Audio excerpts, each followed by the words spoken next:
Praise the Lord. Welcome to Jesus miracles. మరి యేసయ్య ఒక అంజూరపు చెట్టుని వెంటనే ఎండిపోలాగా జరిగించాడు. ఏ విధంగా ఆ చెట్టు ఎందుకు ఎండిపోయిందో మనం చూద్దాము. మత్తయి సువార్త 21 అధ్యాయము 18వ వచనము. ఉదయమందు పట్టణమునకు మరల వెళ్ళుచుండగా ఆయన ఆకలి కొనెను. అప్పుడు త్రోవ పక్కన ఉన్న ఒక అంజీరపు చెట్టును చూచి దాని ఎద్దకు రాగా దాని యందు ఆకులు తప్ప మరి ఏమీనూ కనబడలేదు కనుక దానిని చూచి ఇక మీదటను ఎన్నటికి నీవు కాపు కాయకుందువు గాక అని చెప్పాను. తక్షణమే అంజూరపు చెట్టును ఎండిపోయాను. శిష్యులు అది చూచి ఆశ్చర్యపడి అంజూరపు చెట్టు ఎంత త్వరగా ఎండిపోయాను అని చెప్పుకునేది. ఇక్కడ యేసయ్య నిజంగా ఆ చెట్టు ఒక ఫలము కోసము అక్కడ వాళ్ళకి శిష్యులకి చెప్పడానికి కాదు, కానీ ఆ చెట్టు వెంటనే వెండిపోయింది. అంటే యేసయ్య మాటలో అంత జీవం ఉంది, మీలో కూడా అంత జీవం ఉంది అని శిష్యులకి తెలియచేయడానికి మీరు కూడా ఏది పలికిన జరుగుతుంది, ఈ కొండని చూసి అక్కడికి వెళ్ళిపో అన్నప్పుడు ఎలాంటి కొండ అంటే ఒక సమస్య, ఏదైనా మీకు అసాధ్యం అంటూ ఉండదు, మీ విశ్వాసాన్ని బట్టి అక్కడ కార్యాలు జరుగుతాయని ఆ చెట్టు విషయమే వెంటనే వేర్లతో సహా ఆ చెట్టు ఎండిపోయిందంట. అంటే ఒక మాటలో అంత జీవం ఉంటుంది. అందుకే మనం ఏది మాట్లాడినానో జాగ్రత్తగా మాట్లాడాలి, ఎందుకంటే నీలో జీవం ఉంది. ఎప్పుడైతే నువ్వు యేసయ్యను అంగీకరించావో నీలో జీవం ఉన్నట్టే. ఎందుకంటే యేసయ్య నేనే జీవాన్ని అన్నాడు, నేనే మార్గాన్ని అన్నాడు, నేనే సత్యాన్ని అన్నాడు. ఆ జీవము నువ్వేది పలికినను అది జీవముగా మారుతుంది. కనుక నువ్వు అనేకులని జీవింప చేయొచ్చు. అక్కడ చూడండి, ఆ చెట్టు వేర్లతో సహా ఎండిపోయింది. ఇంకెప్పుడు నువ్వు కాపు కాయొద్దు, ఇంకా పనికిరాదు, ఆ చెట్టు తీసేయాల్సింది. అక్కడ చూస్తే మనం చూసినట్లయితే 5 రొట్టెలు 2 చేపలు అనేకుల మందికి పంచాడు.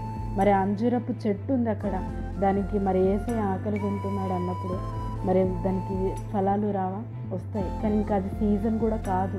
అయినప్పటికీ యేసయ్యకి తెలుసు, కానీ వాళ్ళ విశ్వాసాన్ని బలపరచడానికి, వాళ్ళలో ఉన్న శక్తిని తెలియజేయడానికి, వాళ్ళు ఇంకా అనేక అద్భుతాలు అనేక జీవితాలలో జీవింప చేయడానికి అక్కడ ఒక రుజువుని యొక్క సాక్ష్యమును తెలియజేశారు. మీరు ఫలించాలి, మీరు అభివృద్ధి పొందాలి, మీరు విశ్వాసంలో ఎదగాలి, మీ మాటలలో కూడా జీవం ఉంది అని అక్కడ తెలియజేశాడు.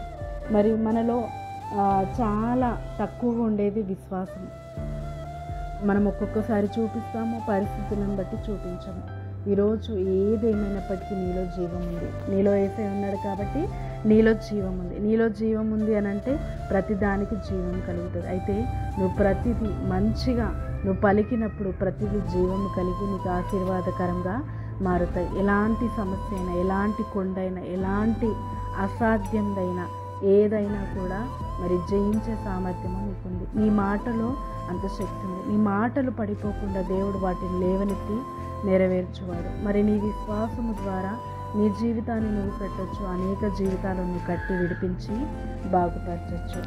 దేవుడు అక్కడ యేసయ్య వాళ్ళకి నేర్పించాడు ఎలా జీవించాలి, ఎలా విశ్వాసం చూపించాలి, ఎలా ఈ లోకంలో సమస్తము సాధ్యము చేసుకోవాలి. ఈరోజు నీకు నేర్పిస్తున్నాడు, నాకు నేర్పిస్తున్నాడు, దేవుడు మనకి నేర్పిస్తున్నాడు. ఏంటి ఏదైనా మనకి అసాధ్యం అంటే ఏది లేదు. విశ్వాసం ద్వారా సమస్తము చేయగలుగుతాము. మనము మాట్లాడే పలికే ప్రతిదీ ఆశీర్వాదకరంగా మారుతుంది.